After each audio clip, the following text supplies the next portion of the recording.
పచ్చని పల్లెటూరు. సూర్యోదయానికి పక్షుల కిలకిలారావాలు వినిపిస్తాయి. ఒక చిన్న పెంకుటిల్లు, ముంగిట ముగ్గు, గోడలు పాతవైనా సున్నం కొట్టి శుభ్రంగా ఉన్నాయి. కాని దానికి కారణం సావిత్రి పనితనం. అక్కడే చంద్రయ్య తన పాత సైకిల్ను తుడుచుకుంటూ ఉంటాడు. సావిత్రమ్మ పక్కన పొయ్యి వెలిగిస్తూ ఉంటుంది. ఏ సావిత్రే, ధనం లేచిందా? కాలేజీలో ఫీజు కట్టాలన్నా అని నిన్న చెప్పింది. ఆ డబ్బులు తనకిచ్చేసి నేను అటు టౌన్కి పోయేస్తా. లేచిందండి. రాత్రంతా చదువుకుంటూనే ఉంది. పాపం అదలా రేయనక పగలనక చదువుతా ఉంటే ఒకవైపు సంతోషంగా ఉన్నా ఇంకోవైపు దాని ఆరోగ్యం గురించి దిగులుగా ఉంది. దాని చదువు పూర్తయి ఒక మంచి ఉద్యోగం వచ్చి పెళ్లి చేసి ఒక అయ్య చేతిలో పెడితే మన బాధ్యత తీరిపోతుంది. మనకట్టకు చదువు లేదు, మన బిడ్డకైనా ఉండాలి కదా. మనం కూలీలమే కావచ్చు సావిత్రి, కానీ మన బిడ్డ పెద్ద ఉద్యోగం సంపాదించాలి. అప్పుడే మన కష్టానికి ఒక విలువ ఉంటుంది అని అంటాడు. ఇంక ధరణి విషయానికొస్తే పెరట్లో బావి దగ్గర నీళ్లు తోడుతూ ఉంటుంది.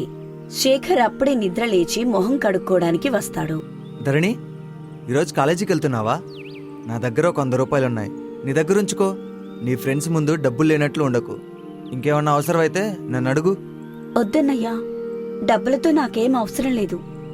అయినా మన ఇంట్లో పరిస్థితే బాగాలేదు. నా చదువు కోసం నాన్న, అమ్మ, నువ్వు ఎక్కువ కష్టపడుతున్నారు. నాకు ఈ చదువు కంటే మీ అందరితో కలిసి పనికి రావడం మేలనిపిస్తుంది. అలా అనకు ధరణి, నాన్నకి ఆత్మాభిమానం ఎక్కువ. మనం పేదవాళ్ళమే కానీ పరాయి వాళ్ళ ముందు లోకు కాకూడదు అనేదే ఆయన పాలసీ. నువ్వు బాగా చదివి పెద్ద ఉద్యోగం తెచ్చుకుంటే ఆయన పడ్డ కష్టమంతా మర్చిపోతారు. అర్థం చేసుకో ధరణి అని అంటాడు. ధరణి మౌనంగా ఉండిపోతుంది. తన వల్ల కుటుంబం ఇబ్బంది పడటం ఆమెకు అస్సలిష్టం లేదు. కాసేపటికి ఇంట్లో అందరూ భోజనం చేస్తున్నారు. చంద్రయ్య ధరణి చేతిలో కొన్ని డబ్బులు పెడతాడు. నాన్నా, నాకు చదువొద్దు. మన ఊర్లో అందరి పిల్లల్ని పనికి పంపిస్తున్నారు. నేను కూడా అన్నయ్యతో పాటు పనికి వెళ్తాను. మీ ఆరోగ్యం బాలేదు, మీరు రెస్ట్ తీసుకోండి అని అంటుంది. చంద్రయ్య ఒక్కసారిగా భోజనం ఆపేస్తాడు. ఆయన కళ్ళల్లో కోపం, బాధ రెండూ కనిపిస్తాయి. ఇదిగో చూడమ్మా, నా బిడ్డ కూలి పనికి వెళ్ళటం నాకు ఇష్టం ఉండదు. నీకు చదువుకోవాలని లేదా ఏంటి? లేక నిన్ను చదివించలేనని నువ్వేమన్నా అనుకుంటున్నావా? అది కాదు నాన్న, నా చదువు కోసం మీరు రిస్క్ తీసుకుంటున్నారు. చెప్పింది సాలే గానీ నువ్వు కాలేజీకి వెళ్తావా లేదా? వెళ్ళకపోతే ఈ క్షణం నుంచి నేను అన్నం ముట్టను అని అంటాడు. అంతే, ధరణి కళ్ళల్లో నీళ్లు తిరిగాయి. తండ్రి పట్టుదల ముందు ఆమె తల వంచుతుంది. కోపంగా ఏడుస్తూ లోపలికి వెళ్ళిపోతుంది. సావిత్రి ఆమెను బుజ్జగించడానికి వెళ్తుంది. ఇది ఆ ఇంట్లో తరచుగా జరిగే ప్రేమతో కూడిన గొడవ. చంద్రయ్య బయట సైకిల్ మీద కూర్చుని ఆలోచిస్తుంటాడు. అప్పుడే ఆయన స్నేహితుడు రామయ్య వస్తాడు. బిడ్డ చదువు కోసం డబ్బులు కావాలి రామయ్య. నా ప్రాణం కంటే ఎక్కువగా చూసుకుని ఈ సైకిల్ని అమ్మేయాలనుకుంటున్నాను. పిచ్చోడా, నీకా సైకిల్ అంటే ఎంత ఇష్టమో నాకు తెలుసు. అది అమ్మేస్తే నువ్వు పనులకెలా వెళ్తావురా? నా కాళ్ళు అలసిపోయినా పర్లేదు రామయ్య, నా బిడ్డ భవిష్యత్తు బాగుంటే చాలు అని అంటాడు. చంద్రయ్య రామయ్యతో కలిసి వెళ్లి సైకిల్ అమ్మి కొంత డబ్బు పట్టుకుని ఇంటికొచ్చాడు. అది చూసిన ధరణి గుండె తరుక్కుపోతుంది. నా చదువు వల్ల నాన్న తన ఇష్టాలను చంపుకుంటున్నారు. నేను ఫెయిల్ అయితే వాళ్ళు నన్ను చదవమని అడగరు కదా అని ఆమె ఒక నిర్ణయం తీసుకుంటుంది. ధరణి ఎగ్జామ్ హాల్లోకి వెళ్తుంది. ఆమె చేతిలో క్వశ్చన్ పేపర్ ఉంది. ఆమెకు అన్ని సమాధానాలు తెలుసు. కాని పెన్ను కింద పడేస్తుంది. ఆమె మనసులో సంఘర్షణ. నేను పాస్ అయితే నాన్న మళ్లీ అప్పులు చేసి నన్ను చదివిస్తారు.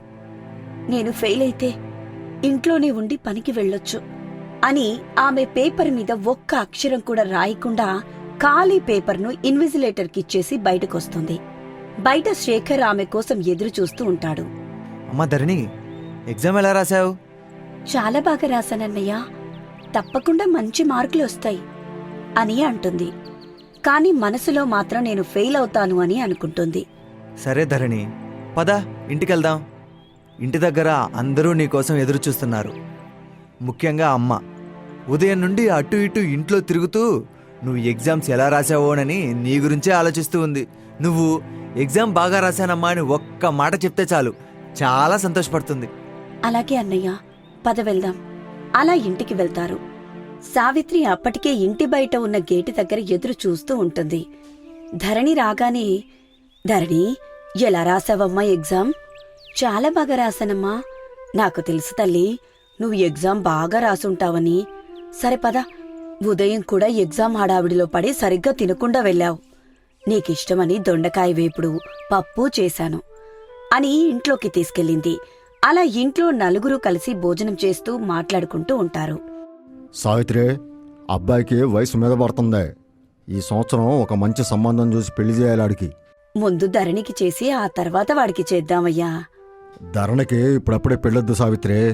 అది చదువుకుని ఉద్యోగం చేయాలి. ఆ తర్వాత ఆలోచిద్దాం. ఆ నిజమేనండి, దాని చదువవడానికి ఇంకా సమయం పడుతుంది. ముందు శేఖర్కి సంబంధాలు చూడాలి సావిత్రి. సంబంధం అంటే గుర్తొచ్చింది. మొన్న ఈ మధ్య మా అన్న ఒక మంచి సంబంధం ఉందని చెప్పాడు. ఒకసారి అడుగుతాను అడుగు అని అంటాడు. సావిత్రి వెంటనే ఫోన్ చేసి, హలో అన్నయ్య, అదే మొన్న ఒక సంబంధం గురించి చెప్పావు కదా, ఒకసారి వాళ్లతో మాట్లాడు. వాళ్ళకి వీలున్నప్పుడు ఒకసారి వచ్చి ఆ అబ్బాయిని చూసెళ్ళమను.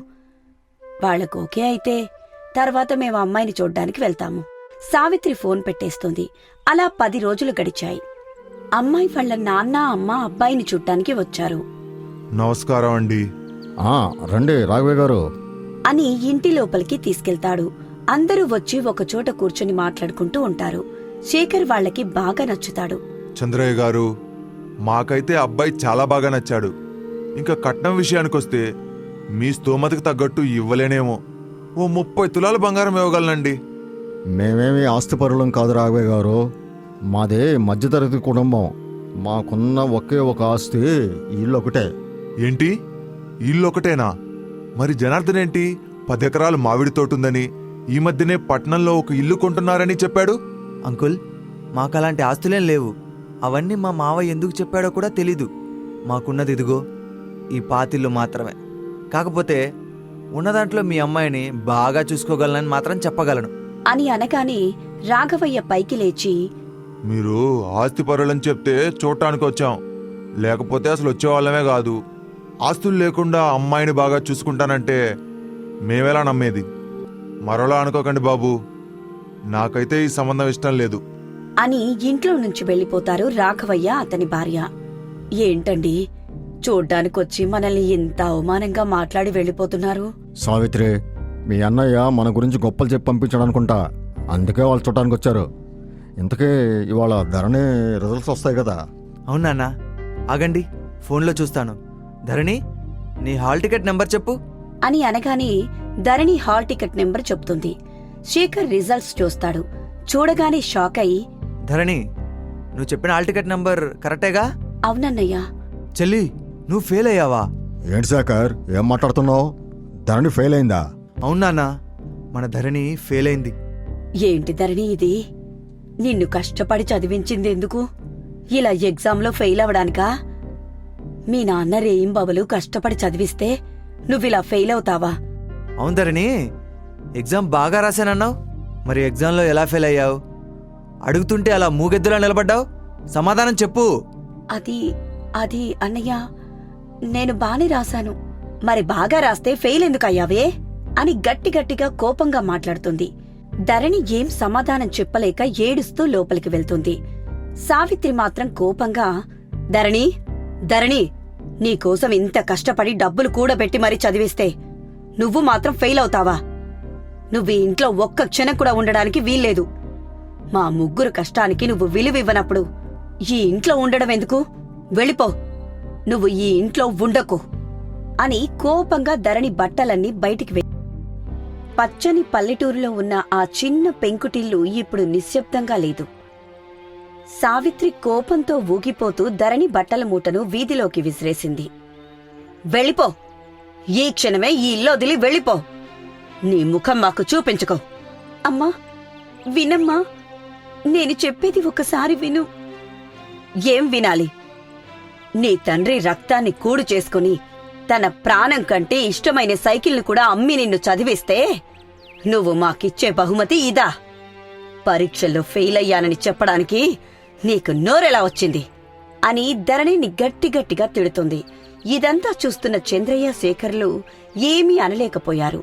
కాని శేఖర్ మాత్రం కాసేపటికి ముందుకొచ్చి, అమ్మా ఆపు, ఏం చేస్తున్నావు? తను చిన్నపిల్ల, ఏదో పొరపాటు జరిగింది, దానికి ఇలా వీధిలోకి గెంటేస్తావా? అది నీ బిడ్డ కాదా? అది ఎంత బాగా చదువుతుందో నీకు తెలీదా? తెలుసు శేఖర్, అందుకే కదా దీన్ని అంతలా చదివించింది. కాని మన కష్టానికి విలువివ్వని ఇది నా బిడ్డ కాదు శేఖర్. వీధిలో వాళ్ళందరూ తనని చూసి నవ్వుతుంటే నాకు చాలా అవమానంగా ఉంది అని అంటుంది. చంద్రయ్య నిశ్శబ్దంగా కుర్చీలో కూర్చొని ఉంటాడు. కళ్లల్లో నీళ్లు తిరుగుతుంటాయి. సావిత్రి, ఇంకా ఆపుతావా? గొడవ చేస్తే పోయిన మార్కులు వస్తాయా ఏంటి? ధరణి, నువ్వు లోపలికెళ్ళు అని అంటాడు. శేఖర్ ధరణిని లోపలికి తీసుకెళ్తాడు. ఆ రాత్రి ఆ ఇంట్లో ఎవ్వరూ అన్నం ముట్టరు, ఒకరితో ఒకరు మాట్లాడుకోరు. అలా కొన్ని రోజులు గడిచాయి. ఇంట్లో వాతావరణం ఇంకా గంభీరంగానే ఉంది. సావిత్రి ధరణితో మాటలు కలిపినా ఆ పాత ప్రేమ కనిపించడం లేదు. అమ్మా, నాన్నా, నన్ను క్షమించండి. నేను మళ్ళీ చదువుకుంటాను. కాలేజ్కి వెళ్ళి ఈసారి ఖచ్చితంగా పాస్ అయి చూపిస్తాను. ప్లీజ్ నాన్నా, నన్ను నమ్మండి. సరే తల్లి, నీకు చదువుకోవాలనుంటే మళ్ళీ ప్రయత్నించు. ఇదే నీకు చివరి అవకాశం. సరే నాన్నా, కాని మీరంతా నాతో ముందులా ఉన్నట్టుండండి నాన్నా సరే తల్లి, నువ్వు ఈసారైనా బాగా చదివి మంచి మార్కులు తెచ్చుకో అని అంటాడు. అలా ధరణి మరుసటి రోజు నుండి కాలేజ్కి వెళ్తానని చెప్పి బయలుదేరుతుంది. కాని ఆమె వెళ్లేది కాలేజ్కి కాదు. తన వల్ల కుటుంబానికి మళ్లీ అప్పులు కాకూడదని పక్క టౌన్లో ఉన్న ఒక చిన్న ప్రైవేట్ కంపెనీలో డేటా ఎంట్రీ ఆపరేటర్గా రహస్యంగా ఉద్యోగంలో చేరింది. ఇంట్లో వాళ్లకి మాత్రం తను కాలేజ్కి వెళ్తున్నానని అబద్ధం చెప్తోంది. నేను కాలేజ్కి వెళ్లకుండా పనికి వెళ్తున్నానని ఇంట్లో తెలిస్తే చాలా పెద్ద ప్రాబ్లం అవుతుంది. ఎట్టి పరిస్థితుల్లో కూడా ఇంట్లో తెలియకుండా జాగ్రత్త పడాలి. లేకపోతే ఇంట్లో వాళ్ళు ఈసారి నా ముఖం కూడా చూడరు అని తనలో తాను ఇంట్లో పరిస్థితి గురించి ఆలోచించి బాధపడుతూ ఉంటుంది. అలా కాలం వేగంగా కదులుతుంది. ఇంట్లో అందరూ మళ్లీ సంతోషంగా ఉన్నారు. కాని శేఖర్ మాత్రం చాలా దిగులుగా ఉంటున్నాడు. శేఖర్ దిగులుగా ఉండడం గమనించిన ధరణి శేఖర్ దగ్గరికి వెళ్లి, అన్నయ్య, ఎందుకలా ఉన్నావు? ఉదయం నుండి చూస్తున్నాను, దేని గురించో ఆలోచిస్తున్నావు. అయినా నువ్వు అప్పట్లా సంతోషంగా లేవు. ఏమైందో చెప్పన్నయ్యా. ఏం లేదు ధరణి, మా మధ్య పెళ్లి సంబంధం వచ్చింది కదా, అదే రాఘవయ్య గారి కూతురు రాధ. తను నాకు చాలా నచ్చింది. కానీ వాళ్ళు మనకు ఆస్తి లేదని పెళ్ళొద్దన్నారు. అన్నయ్య, నువ్వు బాధపడకు. మన ఇంట్లో అందరికీ ఆ అమ్మాయి రాదంటే ఇష్టమే కదా. కేవలం వాళ్ల నాన్నే కదా అడ్డు. నేను ఎలాగైనా సరే ఆ సంబంధం మళ్ళీ కుదిరేలా చేస్తాను. కాని నువ్వు మాత్రం ఇలా దిగులుగా ఉండకన్నయ్యా. నేను చూడలేకపోతున్నాను. సరే ధరణి, నువ్వు నా గురించేం ఆలోచించకు. నా రాత ఎలా ఉంటే అలా జరుగుతుంది. సరే, నువ్వు వెళ్ళి చదువుకో. సరే అన్నయ్య అని అక్కడ్నుంచి వెళ్ళిపోతుంది. అన్నయ్య చాలా బాధపడుతున్నాడు. ముందు అన్నయ్యని రాధని ఎలాగైనా కలపాలి. ముందు ఆ రాఘవయ్య గారి ఇంటి అడ్రస్ కనుక్కోవాలి అని ధరణి మెల్లిగా రాధ వాళ్ళ ఇంటి అడ్రస్ కనుక్కోవటం మొదలుపెట్టింది. అలా 2 రోజులకే ధరణికి వాళ్ళ ఇంటి అడ్రస్ దొరుకుతుంది. ఒకరోజు రాధ వాళ్ళ నాన్న రాఘవయ్య ఇంట్లో లేని సమయం చూసి రాధ వాళ్ళింటికి వెళ్తుంది. నువ్వా? ఇక్కడికెందుకొచ్చావు? రాధగారు, మా అన్నయ్య చాలా మంచివాడు. మీ మీద తెలియకుండానే చాలా ఇష్టం పెంచుకున్నాడు. మాది చిన్న ఇల్లే కావచ్చు, కాని అక్కడ ప్రేమకు కొదవలేదు. మా నాన్నగారు మిమ్మల్ని కన్న కూతురిలా చూసుకుంటారు. శేఖర్ గురించి నాకు తెలుసు ధరణి. ఆయనంటే నాక్కూడా ఇష్టమే. కాని మా నాన్నకే ఈ సంబంధం ఇష్టం లేదు. అయ్యో రాధగారు, మీక్కూడా మా అన్నయ్య అంటే ఇష్టమా? ఈ విషయం ఒక్కసారి మా అన్నయ్యతో చెప్పండి. మీరిద్దరూ ఒకసారి మాట్లాడుకోండి. ఆ తర్వాత మీ ఇంట్లో ఎలాగోలా మా వాళ్ళు మాట్లాడి ఒప్పిస్తారు. అలాగే ధరణి అని పైకి అన్నా మనసులో ఏదో ఒక మూలన తనకి కాస్త భయంగా ఉంటుంది. ఈ ధరణి మాటలు వినడానికి బానే ఉన్నాయి. కాని వీళ్ళింట్లో అందరూ తన మాటే వింటారని విన్నాను. రేపు నేను కోడలిగా వెళ్తే ఈ ధరణి మాటలే చెల్లుబాటవుతాయేమో. ముందు ఈ ధరణిని మెల్లిగా వాళ్ళింట్లో నుంచి బయటికి గెంటేసేలా చూడాలి. రాధగారు, రాధగారు, ఏం ఆలోచిస్తున్నారు? ఏం లేదు ధరణి అని అంటుంది. అలా ధరణి చొరవతో శేఖర్ రాధల మధ్య పరిచయం పెరుగుతుంది. ఇద్దరూ ఒకరినొకరు ఇష్టపడతారు. శేఖర్ ఈ విషయం వాళ్ళ అమ్మా నాన్నలతో చెప్పాలనుకుంటాడు. ఒక రోజున నాన్న, కొన్ని రోజుల క్రితం ఓ సంబంధం వచ్చింది కదా, ఆ అమ్మాయి అంటే నాకు చాలా ఇష్టం నాన్న. అవునా శేఖర్, ఆ అమ్మాయి మాకు కూడా నచ్చింది. కానీ వాళ్ళ నాన్న మన ఆస్తి చూసి ఆ అమ్మాయిని మనకి ఇవ్వాలనుకోవడం లేదంట. నాన్న, నువ్వు అమ్మా వెళ్ళి మళ్ళీ ఇంకోసారి అడగండి నాన్న. ఎలాగోలా ఒప్పించండి. అన్నయ్య చిన్నప్పటినుంచి ఇప్పటిదాకా ఇది కావాలి అది కావాలి అని అడగలేదు. ఫస్ట్ టైం అన్నయ్య నోరు తెరిచి ఒక అమ్మాయిని పెళ్లి చేసుకుంటా అని అడుగుతున్నాడు. అవునండి, నిజమే. వాడు ఎప్పుడూ మనల్ని ఏమీ అడగలేదు. మనమే ఆ రాఘవయ్య ఇంటికి వెళ్ళి ఒకసారి సంబంధం గురించి అడుగుదాం సరే సావిత్రి, మన ప్రయత్నం మనం చేద్దాం అని రాఘవయ్య ఇంటికి సంబంధం గురించి అడగటానికి వెళ్తారు. చంద్రయ్య రాకను చూసిన రాఘవయ్య, వీళ్ళేంటి నా ఇంటికి వస్తున్నారు? నమస్కారం అండి రాఘవయ్య గారు. ఏంటి ఇలా దయచేశారు? మీతో ఒక విషయం మాట్లాడదామని ఇలా వచ్చాం. ఏంటో చెప్పండి. అది రాఘవయ్య గారు, మా శేఖరు మీ అమ్మాయిని ఇష్టపడుతున్నాడు. అందుకే సంబంధం మాట్లాడదామని ఇలా వచ్చాం. మాది పేద కుటుంబమే కావచ్చు, కానీ మా వాడు మీ అమ్మాయిని కంటికి రెప్పలా చూసుకుంటాడు. దయచేసి ఈ పెళ్ళికి ఒప్పుకోండి. అనుకున్నా, మీరిద్దరూ వచ్చినప్పుడే అనుకున్నా ఇలాంటిది ఏదో ఉంటుందని. నేను ఆ రోజే చెప్పాను కదా, మాకు ఆస్తులే ముఖ్యం. నా కూతుర్ని మీలాంటి వాళ్ళకి అస్సలు ఇవ్వను. ఇక చెప్పడానికి ఏం లేదు, ముందు ఇక్కడ నుంచి బయలుదేరండి. అది అన్నయ్య, ఒక్కసారి ఆలోచించండి. ఇక ఆలోచించడానికి ఏం లేదు, చెప్పా కదా, ముందు ఇక్కడ నుంచి బయలుదేరండి అని అంటాడు. ఆ మాటలు విన్న చంద్రయ్య అవమానంతో తిరిగి వస్తాడు. జరిగిందంతా శేఖర్కి చెప్తాడు. జరిగినది విన్న శేఖర్ చాలా బాధపడతాడు. అన్నయ్య, నువ్వలా బాధపడకు, నేను వెళ్లి వాళ్ళని ఒప్పిస్తాను అని ధరణి మళ్లీ రాధ వాళ్ళింటికి వెళ్లి చాలాసేపు రాఘవయ్యని ఒప్పించడానికి చూస్తుంది. కాని రాఘవయ్య ఒప్పుకోలేదు. చివరికి చేసేదేమీ లేక రాఘవయ్య కాళ్ల మీద పడుతుంది. అంకుల్, ప్లీజ్ అంకుల్, మా అన్నయ్యను బాధ పెట్టకండి. మీరేది చెప్తే అది చేస్తాను. మా పేదరికం వల్ల మా అన్నయ్య ప్రేమను చంపేయకండి. మేము పేదవాళ్లమే కావచ్చు, కాని మీ అమ్మాయిని చాలా బాగా చూసుకుంటాం. ఒక అన్నయ్య కోసం నువ్వు నా కాళ్ల మీద పడి సంబంధం అడుగుతున్నావంటే మీ ఇద్దరి మధ్య ఉన్న బాంధవ్యం విలువలేంటో నేను అర్థం చేసుకోగలనమ్మా. సరే ధరణి, ఓసారి మీ అన్న గురించి ఆలోచిస్తాను. ఇదంతా దూరం నుంచి చూసిన రాధకు ధరణి ఈ సంబంధం చెడగొట్టడానికొచ్చిందని అనుమానం వచ్చింది. నాన్న, ఆ ధరణి చెప్పేవి ఏవీ నమ్మకండి. తను వచ్చి మీతో అబద్ధాలు చెప్తోంది. అవునా? సరే రాధా, నీకిష్టం లేనప్పుడు ఈ సంబంధం వద్దులే అని వాళ్ళకి చెప్పేస్తానులే. రాధ వెంటనే శేఖర్కు ఫోన్ చేస్తుంది. అప్పటికే ధరణి ఇంటికి వెళ్లి, అన్నయ్య, పెళ్లికి వాళ్ళు ఒప్పుకున్నారు అని చెప్పి ఉంటుంది. హలో రాధా, ధరణి చెప్పింది మీ నాన్న మన పెళ్లికి ఒప్పుకున్నారంట కదా. ఏంటి శేఖర్ ఈ డ్రామా? మీ చెల్లొచ్చి మా నాన్న దగ్గర ఏం అబద్ధాలు చెప్పిందో కాని మా నాన్నకు ఈ పెళ్లి అస్సలు ఇష్టం లేదు. అసలు మీ చెల్లికి అబద్ధాలు చెప్పడం ఒక అలవాటైపోయింది. ఇక మన మధ్య ఏమీ లేదు, ఫోన్ పెట్టేయ్ అని రాధ కోపంగా ఫోన్ పెట్టేస్తుంది. శేఖర్ ఒక్కసారిగా షాక్ అవుతాడు. కళ్లల్లో నీళ్లు తిరుగుతాయి.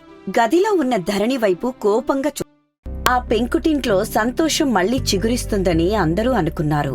కాని రాధ మనసులో పుట్టిన అసూయ, శేఖర్ మనసులో ధరణి పట్ల ఏర్పడిన అపార్థాలు ఆ ఇంటి పునాదులను కదిలిస్తున్నాయి. ధరణి తన అన్నయ్య కోసం చేసిన ప్రయత్నం ఆమెకే శాపంగా మారింది. ఒకరోజున ఇంటి అరుగు మీద శేఖర్ కూర్చుని ఉంటాడు. ధరణి టీ గ్లాస్ పట్టుకుని భయపడుతూ వస్తుంది. అన్నయ్య, టీ తీసుకో.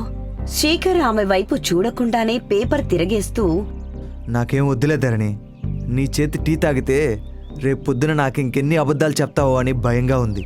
అన్నయ్య, నేనేం తప్పు చేశానని ఇంత కోపంగా ఉన్నావు? అసలేమైందన్నయ్య? నాతో ఇలా ఎందుకు మాట్లాడుతున్నావు? అయినా మీ ఇద్దరిని కలపాలనే కదా రాధగారితో మాట్లాడించింది. ఆపవే నీ కాకమ్మ కబుర్లు. నువ్వు వెళ్ళి వాళ్ళ నాన్న కాళ్ళ మీద పడి ఆయనకు నా గురించి ఏం అబద్ధాలు చెప్పావో అన్నీ నాకు తెలుసులే. ఆయన చదువుకునే పిల్లవు చదువుకున్నట్టుంటగా నీకెందుకే ఈ పంచాయతీలు? నీ వల్ల నా ప్రేమ పోయింది, నా పరువు పోయింది. ఇక మీద నాతో మాట్లాడడానికి ప్రయత్నించుకో. అని శేఖర్ కోపంగా లేచి ఇంట్లోకి వెళ్లిపోతాడు. ధరణి అక్కడే నిలబడి వెక్కి వెక్కి ఏడుస్తూ ఉంటుంది. సావిత్రి దూరం నుండి ఇదంతా చూస్తున్నా ధరణి ఫెయిల్ అయిందన్న కోపంతో ఏమీ అనకుండా లోపలికి వెళ్లిపోతుంది. ఒక రోజున రాఘవయ్య తన ఇంటి హాల్లో కూర్చుని ఉంటాడు. ఆయన మనసులో ధరణి మాటలు, ఆమె తన కాళ్ల మీద పడిన దృశ్యం మెదులుతూ ఉంటుంది. ఆ పిల్లంతగా వేడుకుందంటే ఆ కుటుంబంలో ఎంతటి అనురాగం ఉందో అర్థమవుతుంది. ఆస్తి ఉన్నవాళ్ళు ఎవరైనా దొరుకుతారు, కానీ ఇలా ప్రాణమిచ్చే తోబుట్టువులు ఉన్న కుటుంబం దొరకడం కష్టం. నా కూతురు రాధా కూడా శేఖర్ని ఇష్టపడుతుంది. కేవలం డబ్బు కోసం చూసి వాళ్ళ సంతోషాన్ని చెడగొట్టడం తప్పు అని రాఘవయ్య వెంటనే తన భార్యను పిలిచి చంద్రయ్య ఇంటికి కబురు పంపుతాడు. మరుసటి రోజు రాఘవయ్య స్వయంగా చంద్రయ్య ఇంటికి వెళ్తాడు. చంద్రయ్య గారు, నన్ను క్షమించండి. ఆ రోజు మీకు ఆస్తి లేదని తప్పుగా మాట్లాడాను. మీ అమ్మాయి ధరణి పెంపకం చూశాక మీ కుటుంబం విలువ తెలిసింది. నా కూతుర్ని మీ శేఖర్కిచ్చి పెళ్లి చేయడానికి నాకు ఎలాంటి అభ్యంతరం లేదు. నిజంగా ఇది కల కాదు కదా రాఘవయ్య గారు? అయ్యో బావగారు, ఇదంతా నిజమే. త్వరలోనే మంచి ముహూర్తం ఉందని పంతులు గారు చెప్పారు. మీరు కూడా ఓసారి మాట్లాడండి. సంతోషం అన్నయ్య గారు, మేము మీకు కబురు పంపుతాం. సరే చెల్లమ్మా, వెళ్ళొస్తాము. అవును, ఇంతకీ ధరణి కనిపించలేదు. తను కాలేజీకి వెళ్ళింది బావగారు. ఈ పాటికి వస్తూ ఉంటుంది.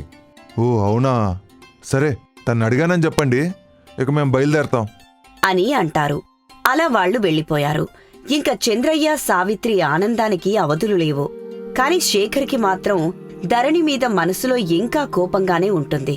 అలా కొన్ని రోజుల్లోనే శేఖర్ రాధల పెళ్లి వైభవంగా జరుగుతుంది. రాధ కొత్త కోడలిగా ఇంట్లోకి అడుగుపెడుతుంది. కాని ఆమె మనసులో ధరణి మీద ద్వేషం అణువణువునా నిండి ఉంది. ఈ ధరణి వల్ల మా నాన్నే కరిగిపోయి పెళ్లికి ఒప్పుకున్నాడంటే ఇంక ఈ ఇంట్లో అందరూ ఈమె మాటే వింటారు. రేపు ఈ ఇంట్లో నా పెత్తనం సాగాలంటే ముందు ఈ ధరణిని ఇక్కడ్నించి పంపించేయాలి. లేకపోతే నా జీవితం మొత్తం దీని నీడలోనే గడిచిపోతుంది అని ఏవేవో ప్లాన్స్ వేస్తుంది. అలా మరుసటి రోజు ఉదయం ధరణి కాలేజ్కి బయలుదేరుతుంటే రాధ అడ్డుపడుతుంది. ఏంటి ధరణి, మళ్ళీ కాలేజీ నాటకం మొదలుపెట్టావా? ఈసారైనా కనీసం పాస్ మార్కులు తెచ్చుకుంటావా, లేక మళ్ళీ ఎవరి కాళ్ల మీదైనా పడతావా? లేదొదినా, నాన్నకిచ్చిన మాట కోసం ఖచ్చితంగా పాస్ అవుతాను. చూద్దాంలే. నీ మాటలు కోటలు దాటాయి, కాని చేతలు మాత్రం గడప దాటవు. వెళ్ళు. వదినా, పోయినసారంటే ఫెయిల్ అయ్యాను. ఈసారి అలా అవ్వనులే. ఏమో ధరణి, ఈసారి నువ్వు ఫెయిల్ అయితే మామయ్య గారు చాలా బాధపడతారు. ఇప్పటికే ఆయన రోజు మొత్తం కూలికి వెళ్ళి ఆ డబ్బులే నీకు కాలేజీలో కడుతున్నాడు. నేనొచ్చినప్పటినుంచి చూస్తున్నాను. నువ్వు బుక్ పట్టిందే నేను చూడలేదు. అమ్మో, వదినేంటి ఇలాంటి క్వశ్చన్స్ అడుగుతుంది?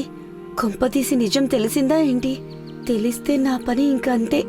ధరణి, ఏంటి నేను నీతో మాట్లాడుతుంటే నువ్వు ఎక్కడ ఆలోచిస్తున్నావు? అదేం లేదు వదినా, ఇవాళ ఒక ఎగ్జామ్ ఉంది, దాని గురించి ఆలోచిస్తున్నాను. ఓ అవునా, చూస్తా చూస్తా. ఈసారి నువ్వు ఎంత బాగా ఎగ్జామ్స్ రాస్తావో. సరే వదినా, ఇప్పటికే కాలేజ్కి చాలా ఆలస్యమైంది. ఇంక నేను వెళ్తాను. సరే ధరణి, వెళ్ళు అని అంటుంది. అలా ధరణి ప్రతిరోజు కాలేజ్కి అని చెప్పి బయలుదేరుతుంది. కాని ఆమె వెళ్లేది కాలేజ్కి కాదు, టౌన్లోని డేటా ఎంట్రీ ఆఫీస్కి. ధరణి ప్రతిరోజు కాలేజ్కి అని చెప్పి వెళ్తున్నా రాధ మనసులో ఏదో అనుమానం మొదలైంది. ఈ ధరణిని ఎలాగైనా ఇంట్లో నుండి పంపించేయాలి. కాని ఈ ఇంట్లో చూస్తే అందరూ దీన్ని తెగ నమ్ముతున్నారు. ఏదో ఒక వంక పెట్టి తిట్టించాలని చూసినా వాళ్ల నాన్న ధరణి ఏం చేసినా కరెక్ట్ అని వత్తాసు పలుకుతున్నాడు. చూద్దాం, నాకు ఏదో ఒక మార్గం కనిపించకుండా పోతుందా? దీన్ని ఇంట్లో నుండి వెళ్లగొట్టకుండా ఉంటానా? కాని ఏం ప్లాన్ చేసినా ఇది పర్మనెంట్గా వెళ్లిపోయేలా చెయ్యాలి. ఇంట్లో వాళ్లే దాన్ని అసహ్యంగా చూడాలి. అప్పుడు నా పెత్తనం సాగుతుంది అని అనుకుంటుంది. అలా ధరణిని ఇంట్లో నుంచి పంపించేయడానికి ఏ చిన్న అవకాశం దొరికినా వదలకూడదని రాధ నిశ్చయించుకుంది. ఒకరోజు ఉదయం అసలు ఈ ధరణి రోజు కాలేజ్కి పోతుందా, లేక ఇంకెక్కడికైనా ప్రేమ దోమ అని వెళ్తుందా? నాకెందుకో దీని మీద అనుమానంగా ఉంది. కాలేజ్ 4 గంటలకే అయిపోతే ఇది మాత్రం 6 గంటలకి ఇంటికొస్తుంది. ఎందుకు లేట్ అయింది అని అడిగితే ఎక్స్ట్రా క్లాసులు తీసుకుంటున్నారు అంటుంది. ఇవాళ ఈ ధరణి వెనకాలే తనకి తెలియకుండా వెళ్తే అసలు ఇది కాలేజ్కి పోతుందా లేక ఇంకెక్కడికైనా పోతుందా అని బాగా అర్థమవుతుంది అని ధరణి వెళ్లిన కొద్దిసేపటికే రాధ కూడా ఎవ్వరికీ చెప్పకుండా తనని వెంబడించడం మొదలుపెట్టింది.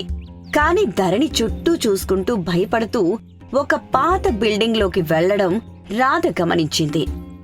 ఏంటి ఈ ధరణి ఆ పాత బిల్డింగ్లోకి వెళ్ళింది?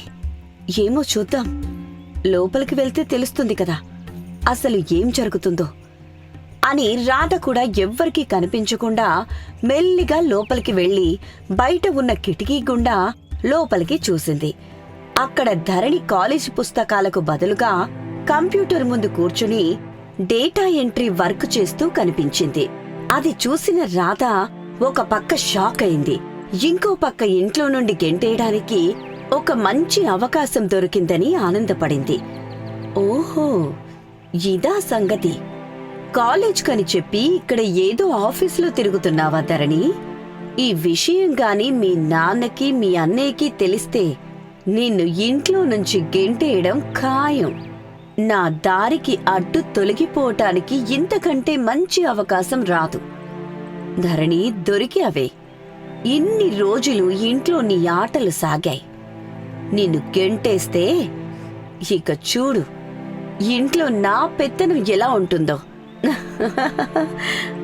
అని రాధ వెంటనే తన ఫోన్ తీసి ధరణి ఆఫీసులో పనిచేస్తున్న దృశ్యాలను, అక్కడ ఉన్న రిజిస్టర్లను ఫోటోలు తీసింది.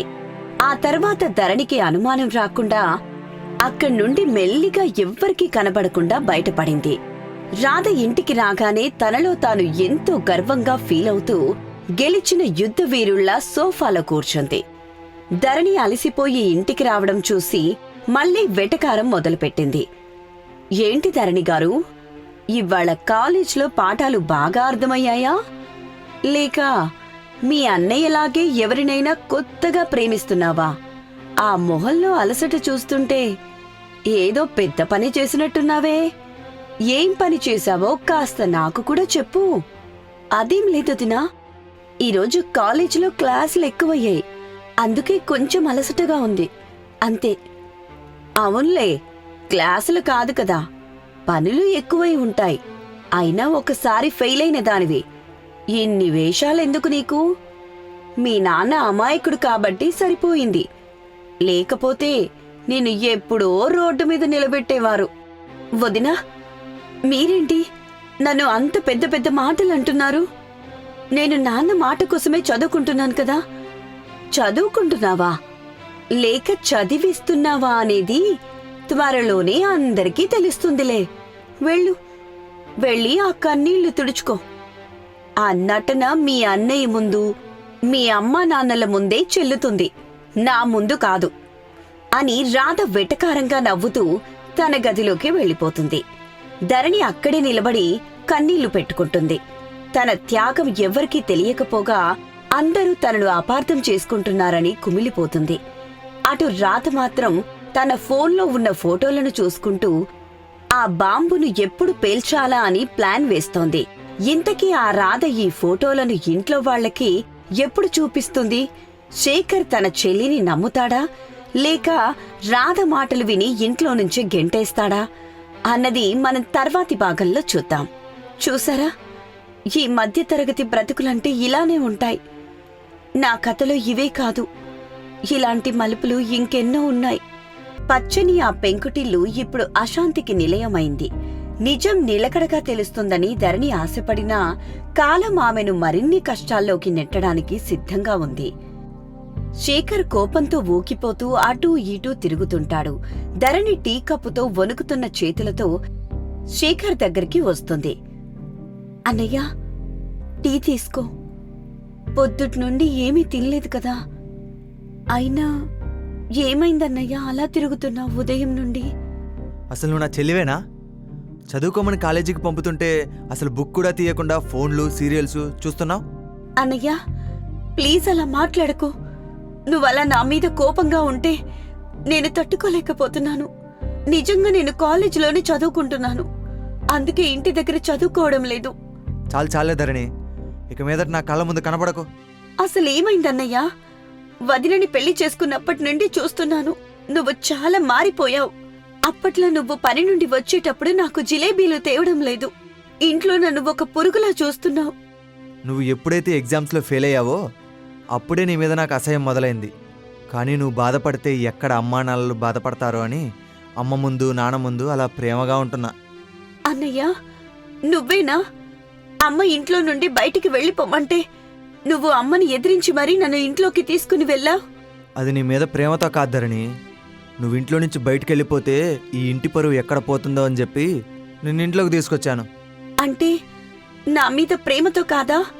ఏంటన్నయ్యా, నేను ఎగ్జామ్స్లో ఫెయిల్ అయ్యానని నువ్వు నాతో ఇలా ఉండడం లేదు. వేరే ఏదో మనసులో పెట్టుకొని నాతో ఇలా కటువుగా మాట్లాడుతున్నావు. నేనేదైనా తప్పు చేస్తే క్షమించన్నయ్యా, అంతేకాని నన్నిలా దూరం పెట్టకు. తప్పొప్పులు చూడ్డానికి నేనెవరిని?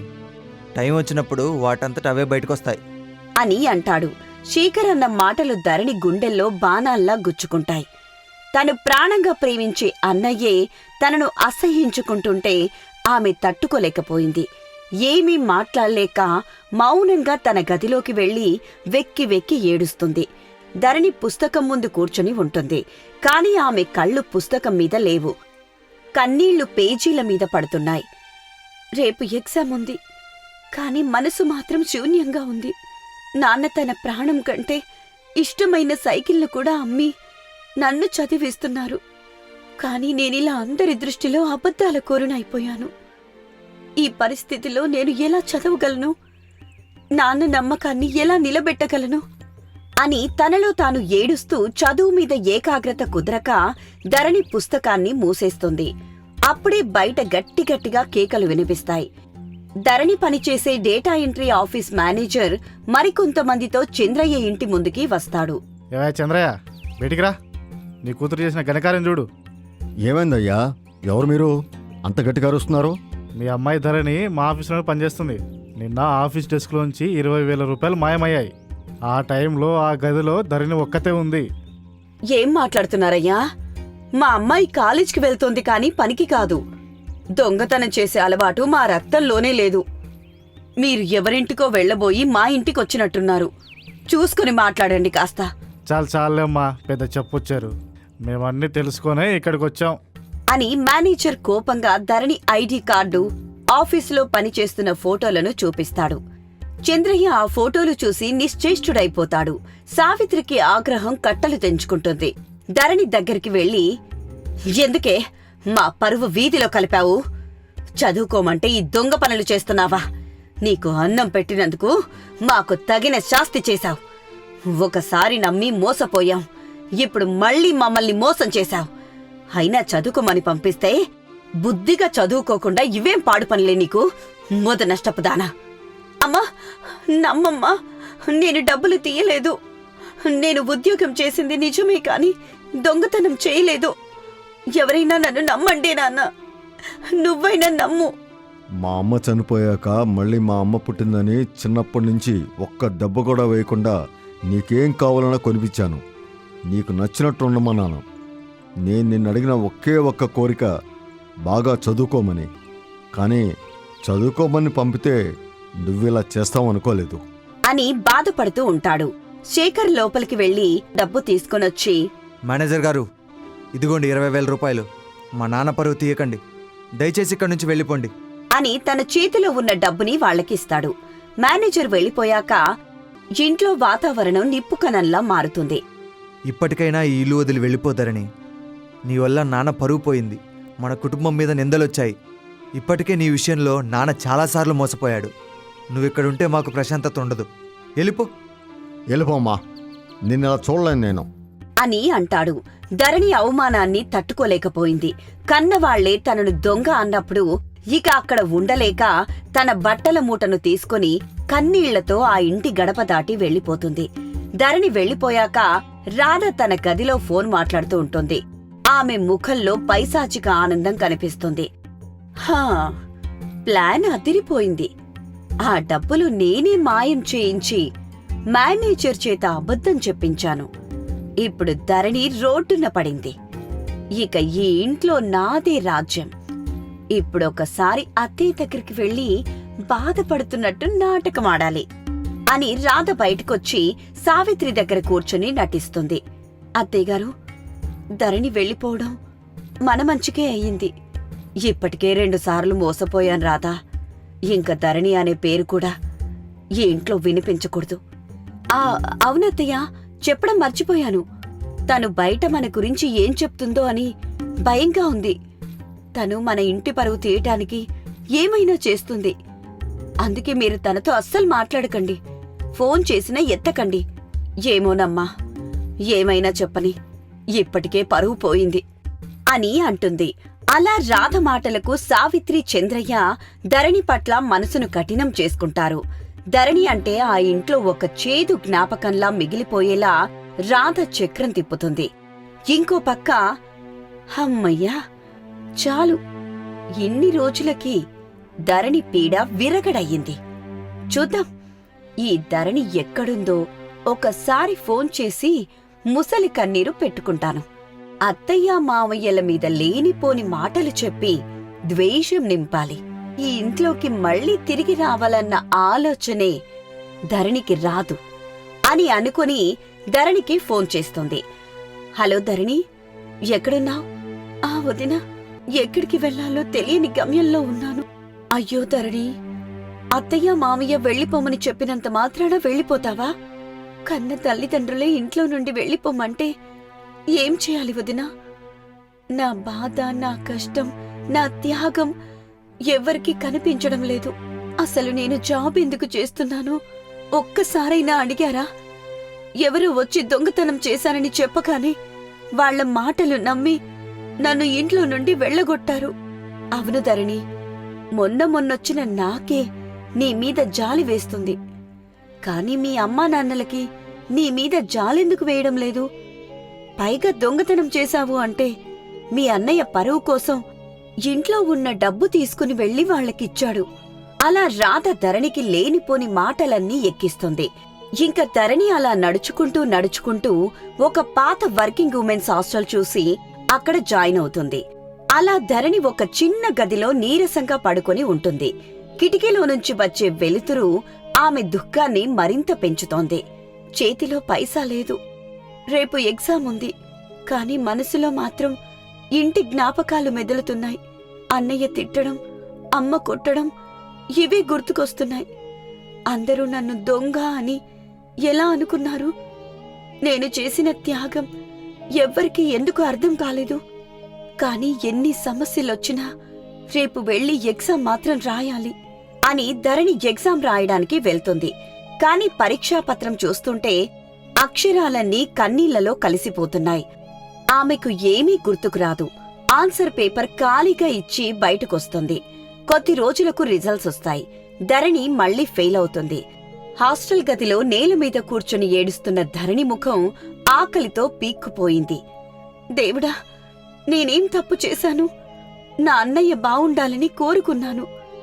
నా కుటుంబం కష్టపడకూడదని ఉద్యోగం చేశాను. కాని ఈరోజు నేను దొంగనయ్యాను, ఫెయిల్ అయ్యాను. నా దగ్గర ఇల్లు లేదు, డబ్బు లేదు, ప్రేమించే మనుషులు లేరు. ఇంకా ఎవరి కోసం బ్రతకాలి? నాన్న ఎలా ఉన్నాడో ఒక్కసారి నాన్నతో మాట్లాడాలని ఉంది అని ఆమె తన ఫోన్ తీసి ఇంటికి ఫోన్ చేస్తుంది. కాని అందరూ ఆమెను బ్లాక్ చేసి ఉంచుతారు. ఒంటరితనం ఆమెను చుట్టుముడుతుంది. కన్నవారి నమ్మకాన్ని, అన్నయ్య ప్రేమని కోల్పోయి దొంగ అన్న నిందతో ఇంటి నుండి బయటకు వచ్చిన ధరణి ఇప్పుడు ఒక పాత హాస్టల్ గదిలో ఒంటరిగా పోరాడుతోంది. కాని ఆమె కళ్ళల్లో కన్నీరున్నా మనసులో మాత్రం గెలవాలన్న కసి ఉంది. అలా కొన్ని నెలలు గడిచాయి. ధరణికి మళ్లీ ఎగ్జామ్స్ దగ్గరలో ఉన్నాయి. కాని ఎగ్జామ్ ఫీజు కట్టడానికి డబ్బుల్లేవు. ఇంకో నెల మాత్రమే ఎగ్జామ్ ఫీజు కట్టడానికి సమయం ఉంది. చేతిలో ₹1 కూడా లేదు. అమ్మా నాన్నలను అడిగే హక్కు నాకు లేదు. ఈ చదువు పూర్తి కాకపోతే నా మీద పడ్డ నింద ఎప్పటికీ పోదు. ఏదో ఒకటి చెయ్యాలి అని ధరణి తన స్నేహితురాలు స్నేహకి ఫోన్ చేస్తుంది. స్నేహ, ప్లీజ్ ఒక 5,000 అప్పుగా ఇస్తావా? ఎగ్జామ్ ఫీజు కట్టాలి. జాబ్ రాగానే తీర్చేస్తాను. సారీ ధరణి, కాలేజీలో అందరూ నీ గురించి రకరకాలుగా మాట్లాడుకుంటున్నారు. నీకు డబ్బులు ఇవ్వటానికి మా ఇంట్లో ఒప్పుకోరు. సారీ అని అంటుంది. ధరణి కన్నీళ్లతో ఫోన్ పెట్టేస్తుంది. అలా మరో 2 స్నేహితులకి ఫోన్ చేసినా ఎవరూ సహాయం చేయరు. చేసేది ఏమీ లేక ఏదైనా పని వెతుక్కుందామని ధరణి రోడ్డు మీద నడుచుకుంటూ వెళ్తుంటే ఒక ఆటో స్టాండ్ కనిపిస్తుంది. అక్కడ ఒక పెద్దాయన తన ఆటో తుడుచుకుంటూ ఉంటాడు. తాతగారు, మీ దగ్గర ఖాళీగా ఉన్న ఆటో ఏదైనా ఉంటే నాకు రెంట్కిస్తారా? నేను నడుపుతాను. ఆడపిల్లవే ఆటో నడపడం ఏంటి తల్లి? ఆటో నడపడం అంటే సైకిల్ తొక్కినంత సులువు కాదు, చాలా కష్టం. కష్టం వచ్చినా పర్లేదు తాతగారు. నా చదువు కోసం నేను కష్టపడాలి. ప్లీజ్ నన్ను నమ్మండి. నాకు ఏదైనా పాత ఆటో ఉంటే రోజువారీ రెంట్గా ఇవ్వండి. తాతగారు, ఇది నా జీవితానికి సంబంధించింది. ఇప్పుడు నేను ఏదో ఒక పని చేసి ఎగ్జామ్ ఫీజు కట్టాలి. సరే తల్లి, నువ్వు కష్టంలో ఉన్నావు, ఆటో కావాలంటున్నావు కాబట్టి దానికి నేను ఒప్పుకుంటున్నాను. కానీ నీకు ఆటో నడపడం వచ్చా? ఆ వచ్చు తాతగారు. మా నాన్నకి ఒక 2 సంవత్సరాల క్రితం ఆటో ఉండేది. అప్పుడప్పుడు నేను నడిపేదాన్ని. అవునా? సరే తల్లి, నా దగ్గర ఇంకో పాత ఆటో ఉంది, దాన్ని తీసుకెళ్లి నడుపుకో. కానీ నాకు రోజుకు ఆటో రెంటు 300 ఇవ్వాలి. చాలా థ్యాంక్స్ తాతగారు, తప్పకుండా రెంట్ ఇస్తాను అని అంటుంది. అలా ధరణి పగలు కాలేజ్కి వెళ్లి సాయంత్రం నుండి రాత్రి వరకు ఆటో నడపడం మొదలుపెట్టింది. చుట్టుపక్కల వాళ్లు వింతగా చూసినా అవమానించినా తల వంచుకొని తన పని తాను చేసుకుపోయింది. ఆ కష్టంతోనే ఎగ్జామ్ ఫీజు కట్టి పరీక్షలు రాసింది. అలా కొన్ని రోజులు గడిచాయి.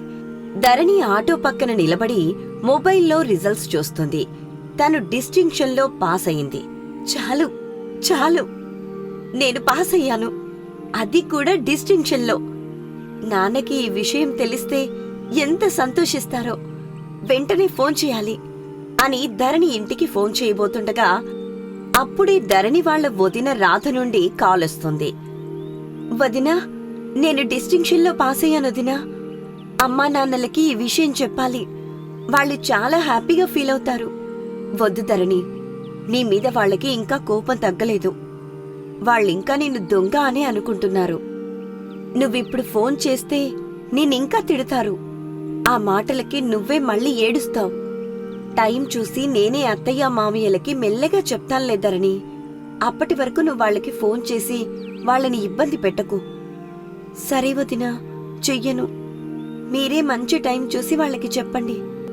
అలాగే ధరణి, తప్పకుండా చెప్తాను, జాగ్రత్త అని రాధ ఫోన్ పెట్టేస్తుంది. ధరణి నిరాశతో ఫోన్ వైపు చూస్తుంది. అలా ధరణి ఆటో నడుపుతూనే సీటు పక్కన బుక్స్ పెట్టుకుని చదువుకోవడం కనిపిస్తుంది. కాలం గడుస్తుంది. అవమానాలే మెట్లుగా మార్చుకుని ధరణి నిరంతరం శ్రమించింది. చివరికి ఆమె కష్టానికి ఫలితం దక్కింది. ధరణికి ప్రతిష్టాత్మకమైన ప్రభుత్వ ఉద్యోగం వచ్చింది. అది కూడా వారి సొంత ఊర్లోనే పోస్టింగ్ రావడం విశేషం. ఆ వార్త పేపర్లో పెద్దగా వస్తుంది. అమ్మయ్యా, మా అమ్మా నాన్న కోరుకున్నట్టే నాకు గవర్నమెంట్ జాబ్ వచ్చింది. ముందీ విషయం నాన్నకి చెప్పాలి అని ఫోన్ చేస్తుంది. కాని ధరణి మీద కోపంతో చంద్రయ్య ధరణిని బ్లాక్ చేసి ఉంటాడు. ఇంక చంద్రయ్య విషయానికి వస్తే ఇంటి అరుగు మీద కూర్చుని పేపర్ చదువుతుంటాడు. అందులో ధరణి ఫోటో చూసి చేతులు వణుకుతాయి. సావిత్రి, ఇటు రావే. చూడు, మన బిడ్డకి పెద్ద గవర్నమెంట్ ఉద్యోగం వచ్చింది. సబ్ రిజిస్ట్రార్ అంట. నా బిడ్డ ఆఫీసర్ అయ్యిందా అండి? కాని తను మనకు చెప్పలేదే. మన మీద అంత కోపమా దానికి అని అంటుంది. అప్పుడే రాధ అక్కడికి వస్తుంది. అమ్మా రాధా, నీకు ఈ విషయం తెలుసా? మన ధరణికి గవర్నమెంట్ జాబ్ వచ్చింది. ఇదిగో చూడు, పేపర్లో తన ఫోటో కూడా వేశారు. మావయ్య, నాకీ విషయం ముందే తెలుసు. ఇందాకే నేను ధరణికి ఫోన్ చేసి విష్ చేశాను. అప్పుడు తను ఏమందో తెలుసా? నాకు జాబ్ వచ్చిన విషయం మా అమ్మా నాన్నలకి చెప్పాల్సిన అవసరం లేదు, వాళ్లతో నాకేం సంబంధమని గర్వంగా మాట్లాడింది మామయ్య. అందుకే ఈ విషయం మీకు చెప్పలేదు. నిజంగా ధరణి అలా అందా రాధా? మనం ఎంత తప్పు చేసినా మనల్ని అలా దూరం పెడుతుందా? అని బాధతో చంద్రయ్య సావిత్రులు గుడికి వెళ్తారు. అలా చంద్రయ్య సావిత్రి బాధతో గుడికి వెళ్లి తిరిగొచ్చేలోపు వారి ఇంటి ముందు ఒక కొత్త కారు ఆగి ఉంటుంది. ధరణి యూనిఫాంలో అక్కడ కూర్చుని ఉంటుంది. ధరణి వాళ్ళని చూడగానే పరిగెత్తుకుంటూ వెళ్లి పాదాలకు నమస్కరిస్తుంది. అమ్మా, నాన్నా, నన్ను దీవించండి. ఈరోజు నేను జాబ్లో జాయిన్ అవుతున్నాను. మీ బ్లెస్సింగ్స్ కోసమే వచ్చాను. మమ్మల్ని ఎందుకు అడుగుతావు తల్లి? మేమంటే నీకిష్టం లేదుగా. రాత్తా అన్నావుంటే కదా. నాన్నా, నేనా? నేను రోజూ మీ దీవెనల కోసమే చూస్తున్నాను.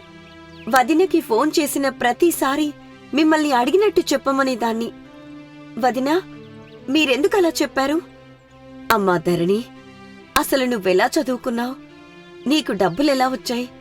అమ్మా, నాన్నా, అప్పుడు సిచ్యువేషన్ బాలేకపోతే నేను ఒక పక్క ఆటో నడుపుతూ చదువుకున్నాను. నేను ఎప్పుడూ చదువుని పక్కన పెట్టలేదు. ఇప్పుడు చేసేది ఉద్యోగమే. అప్పుడు చేసింది ఉద్యోగమే కదా నాన్నా. మరి ఇప్పుడు హ్యాపీగా ఫీల్ అవుతున్నారు. అప్పుడెందుకు నన్ను నిందించారు? ఉద్యోగం ఏదైనా అది ఒకటే కదా నాన్నా. నేను మీకు చెప్పకుండా జాబ్ చేసింది మీకు కష్టం కలగకూడదని నాన్నా. అంతేకాని మిమ్మల్ని బాధ పెట్టాలని కాదు. మమ్మల్ని క్షమించు తల్లి. నీ త్యాగాన్ని, ప్రేమని గుర్తించలేకపోయాం. నాన్నా, మీరు నన్ను ఇంట్లో నుండి బయటకు పంపినందుకు నేను బాధపడలేదు. కాని మీరంతా నన్ను దొంగనని నిందలు వేశారు. ఆ ఒక్క నింద వల్ల నేను చాలా బాధపడ్డాను. అది కాదు తల్లి, ఆ రోజు ఆ పెద్దవాళ్లు మన ఇంటికొచ్చి డబ్బు పోయిందని నువ్వే తీసావని అన్నారు. దానికి మేము బాధపడలేదు. నువ్వు మాకు చెప్పకుండా జాబ్కి వెళ్ళినందుకు బాధేసి నిన్ను ఇంట్లో నుండి బయటికి పంపించాం. అదంతా నీ మీద కోపంలో చేసిన పని కాని నీ మీద ప్రేమ లేక కాదు. మేము నిన్ను తలుచుకోని రోజు లేదు తల్లి. అవునమ్మా, నీ గురించి మాకు తెలీదా? ఎప్పటికైనా నువ్వు వస్తావని ఈ రోజు దాకా ఎదురు చూసాం. మమ్మల్ని క్షమించు తల్లి. నిన్ను మేము అర్థం చేసుకోలేకపోయామమ్మా. అయ్యో నాన్నా, మీరు నాకు క్షమాపణ చెప్పడమేంటి? ఇప్పుడైనా నేను మీకు అర్థమయ్యాను కదా, నాకు అది చాలే అని అంటుంది. అలా కాసేపు వాళ్లతో మాట్లాడాక ధరణి గంభీరంగా రాధ వైపు చూస్తుంది. రాధ భయంతో వెనక్కి తప్పుకుంటుంది. వదినా, ఒక్క నిమిషం ఇలా పక్కకి రండి, మీతో కొంచెం మాట్లాడాలి అని ధరణి రాధను దూరం తీసుకెళ్ళింది. వదినా, నేను ఇంటి నుండి బయటకు వెళ్ళడానికి కారణం మీరే అని నాకు తెలుసు. మీ అసూయతో నా మీద దొంగతనం నింద వేశారని నాకు తెలుసు. ఎన్ని చేసినా కూడా ఇన్నాళ్ళు నేను మౌనంగా ఉన్నానంటే అది భయం కాదు, నా కుటుంబం మీద ఉన్న గౌరవం. ఇప్పట్నుండి నా విషయంలో కాని మా అమ్మా నాన్నల విషయంలో కాని మళ్ళీ ఇలాంటి పనులు చేస్తే మీ అసలు రూపం అన్నయ్యకు చూపిస్తాను. అప్పుడు అన్నయ్య మీ మొహం కూడా చూడకుండా ఇంట్లో నుండి వెళ్ళగొడతాడు. జాగ్రత్తగా ఉండు. అది కాదు ధరణి, నేను చెప్పేది ఒకసారి విను. వదినా, వినడానికి ఏమీ లేదు. నాకు అన్నీ తెలుసు. మీరు నన్ను మీ మాయ మాటలతో బురిడి కొట్టించొద్దు అని అంటుంది. ధరణి మాటలు విన్న రాధ భయంతో గజగజ వణికిపోతూ తల వంచుకుంటుంది. ధరణి మళ్లీ నవ్వుతూ తన తల్లిదండ్రుల దగ్గరకు వెళ్తుంది. తప్పు తెలుసుకున్న చంద్రయ్య, సావిత్రి ధరణిని హత్తుకుంటారు. శేఖర్ తన చెల్లి గొప్పతనాన్ని చూసి గర్వపడతాడు. కుటుంబ సభ్యుల మధ్య ఉండాల్సిన నమ్మకం, గౌరవం మళ్లీ ఆ ఇంట్లో చిగురించాయి. ఆ పెంకుటిల్లు ఇప్పుడు నిజమైన ఆదర్శ కుటుంబంగా